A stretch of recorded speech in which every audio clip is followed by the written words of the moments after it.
नमस्कार, मी सुचिता भोसले, संचालिका कृषक मित्र शेतकरी समृद्धी केंद्र. आज आपण कृषी दर्शनच्या सीड ग्रेडर्स म्हणजे धान्य स्वच्छ करायच्या मशीनची माहिती घेणार आहोत.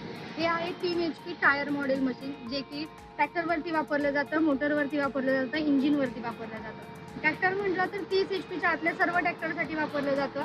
मोटर म्हटली तर त्याला 3 HPची मोटर लागते. 3 HPच्या मोटरवरती सिंगल फेज किंवा 3 फेजवरती हे मशीन वापरलं जातं. तर ह्यातून काय होतं, सगळ्या प्रकारची धान्य स्वच्छ केली जातात. त्याच्यामध्ये गहू आहे, ज्वारी आहे, बाजरी आहे, हरभरा आहे, सोयाबीन आहे, तूर आहे, मका, उडीद किंवा भात असतील, भाताच्या साळी, तांदूळ म्हणजे सगळ्या प्रकारची धान्य स्वच्छ केली जातात. धान्य स्वच्छ केली जातात म्हणजे हे धान्य 3 ग्रेडमध्ये केली जातात. एक आहे इथे पहिल्या ह्याच्यातून पूर्ण सगळ्या प्रकारची स्वच्छ धान्य येतात. दुसऱ्या ह्याच्यातून येतं जे फुटलेलं धान्य आहे किंवा काड्या आहेत ते सगळं त्यातून येतंय. आणि तिसऱ्या ग्रेडमधून काय निघतं तर जे माती आहे किंवा खडे आहेत, जी घाण आहे ती सगळी एका साईडला निघते. अशा 3 ग्रेडमधून हे धान्य स्वच्छ करायचं मशीन ऑपरेट केलं जातं. तर अशा पद्धतीने हे मशीन आहे.